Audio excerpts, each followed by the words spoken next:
Welcome to CBS Easy. All right, let's talk about scoring big in your CBSE Class 10 board exams. You know, every single mark is crucial.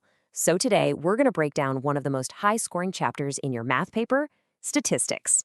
Let's get right into it. So why are we zooming in on this chapter? Well, check this out. The entire statistics and probability unit is worth a whopping 11 marks. Honestly, getting a grip on these concepts isn't just a nice to have. It's a really smart move to give your overall score a serious boost. So, here's our game plan for today. We're going to start by mastering the mean. Then, we'll decode the mode. And after that, we'll absolutely nail the median. I've also got a little secret weapon for you, the empirical formula. And we'll wrap it all up with a quick final revision. This is your roadmap to locking in those 11 marks. Okay, first up, let's tackle the first measure of central tendency, the mean.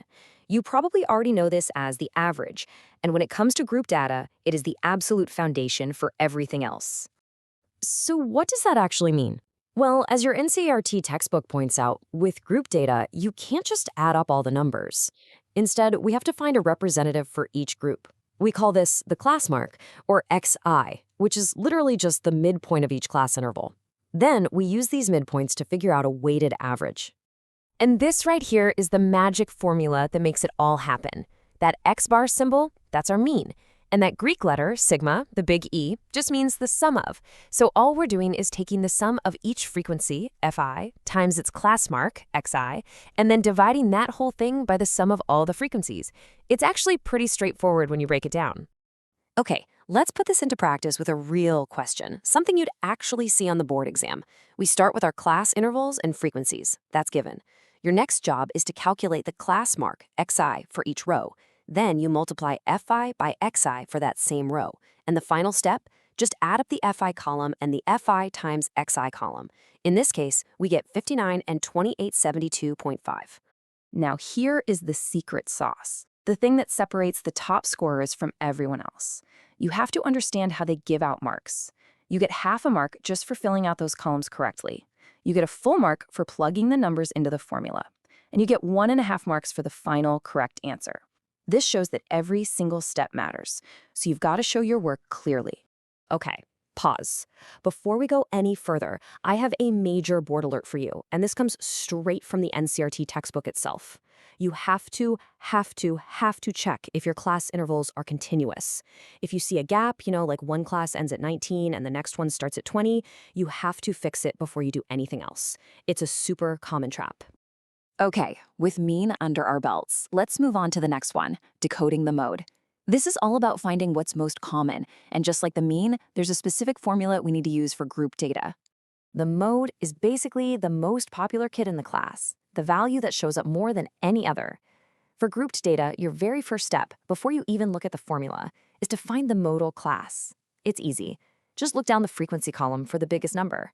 The class interval right next to it, that's your modal class. And here's the formula. Now, I know what you're thinking. That looks a little intense, but don't worry, it's just a recipe. L is just the lower limit of that modal class we found. H is the size of the class interval.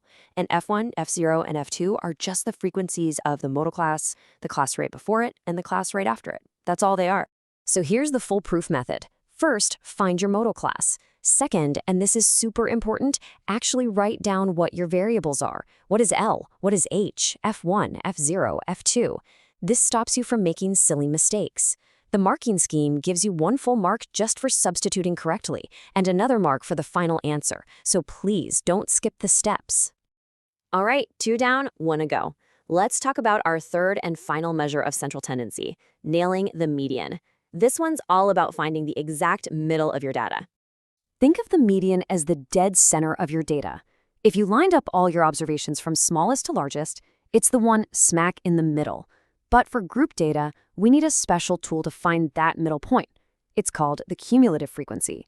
It's just a running total of the frequencies, and it tells us how many observations we have up to a certain point. And you guessed it, there's a formula for that. Again, it looks kind of familiar, right? L and H are back, representing the lower limit and size of the median class this time. N is your total number of observations, F is the frequency of that median class, and CF, now this is the tricky one, CF is the cumulative frequency of the class that comes before the median class. Now, the method for the median is super systematic, and step 1 is non-negotiable. You have to add a new column to your table for cumulative frequency.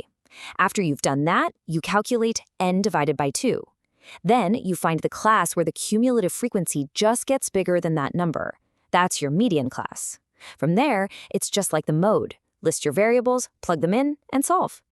Okay, we've covered the big 3, but what if I told you there was a way to connect them all? A kind of secret weapon for your exam that can save you a ton of time and even help you check your own answers. Think about this for a second. What if a question gives you the mean and the mode, but then asks you to find the median? Or what if you've spent all this time calculating all 3, and you just want a really quick way to see if your answers even make sense? The answer is this beautiful little thing right here, the empirical relationship. It says that 3 times the median is equal to the mode plus 2 times the mean. This simple formula is an absolute lifesaver. And this isn't just some random trivia. You'll actually see this in official CBSE sample papers. They might give you 2 of the values and ask you to find the third.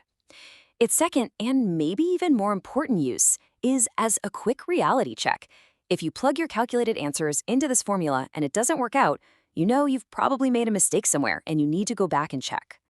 Phew, we've covered a ton of ground. So to make sure this all sticks, let's pull everything together into one final powerful summary.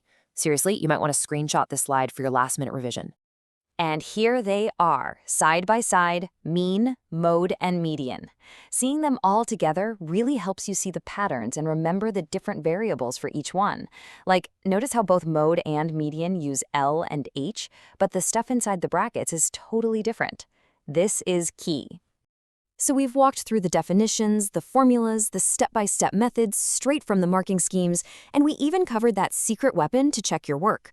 The only question left is, are you ready to use this knowledge and go claim those 11 marks? You've got this. Good luck. Thank you for watching with us. See you next time.